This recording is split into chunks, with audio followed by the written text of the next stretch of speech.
Hello and welcome. Welcome back to my video series on ISO 9001.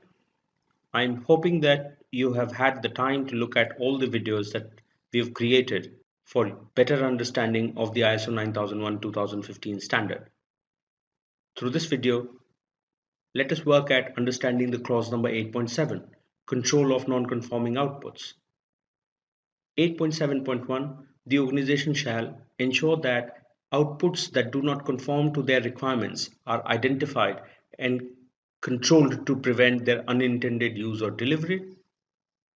The organization shall take appropriate action based on the nature of the nonconformity and its effect on the conformity of product and services. This shall also apply to the non-conforming products and services detected after delivery of the products, during or after the provision of services.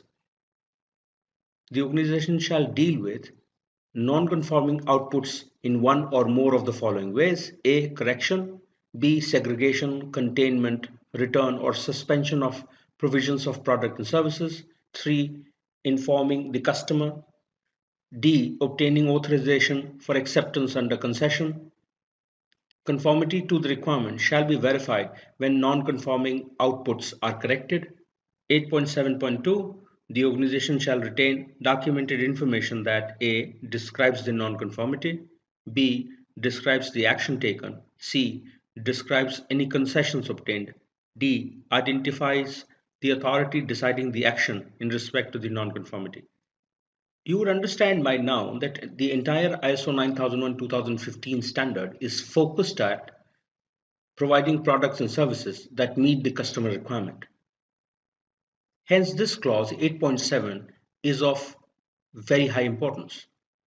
Through this standard, they are looking at you putting controls on any non-conforming output that has been identified by the company. So whatever product the organization has determined to be non-conforming as per the requirements identified,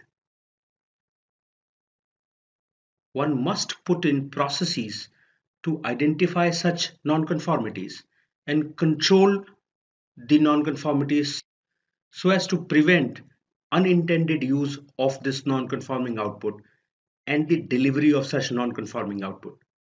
The clause also goes on to give you guideline on how should the nonconforming output be handled. It can either be through correction, that is, you fix the non-conforming output, B. Segregation, containment, return or suspension of provisions of the product and service, that is, you segregate or you return the product or service that is non-conforming. C.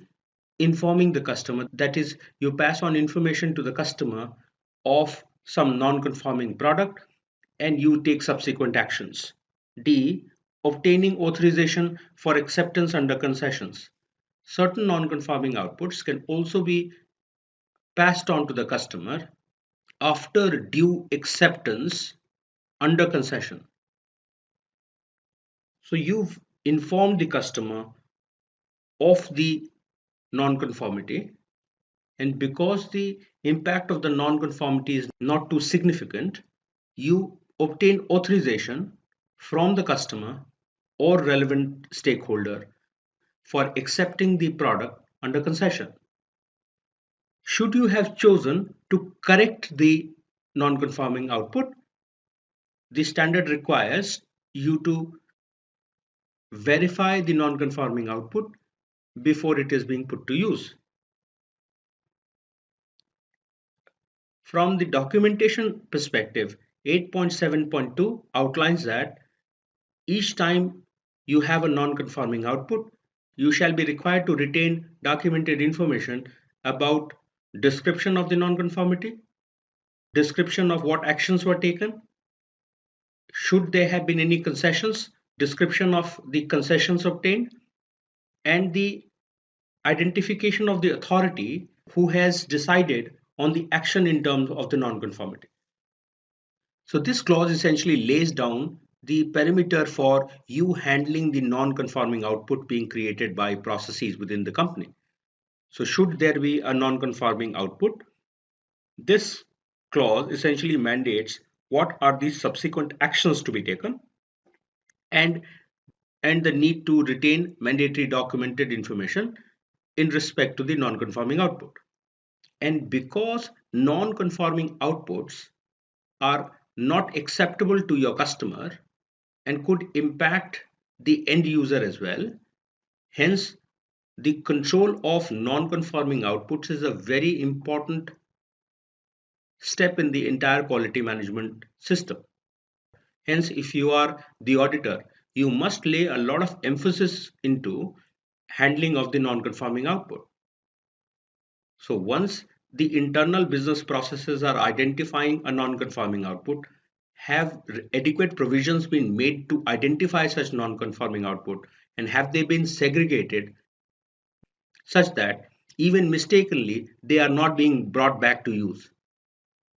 You must check if the organization has chosen to make corrections to the non-conforming output, have subsequent actions to fix it yielded the right kind of results is also up for verification.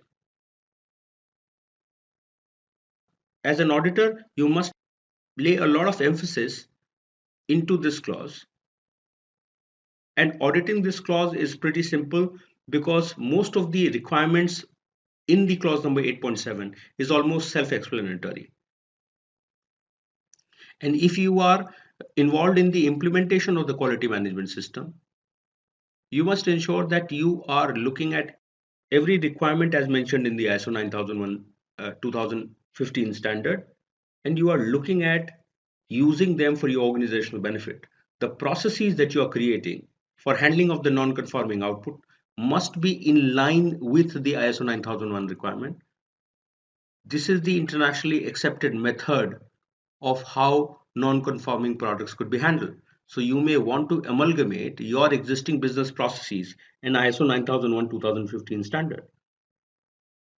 Non-conforming outputs impact the organization's brand value, customer satisfaction, revenue, etc. Hence, this is a very important clause from an implementation perspective also. See, organization's well-being will be dependent on how you handle clause number 8.7, the control of non-conforming outputs.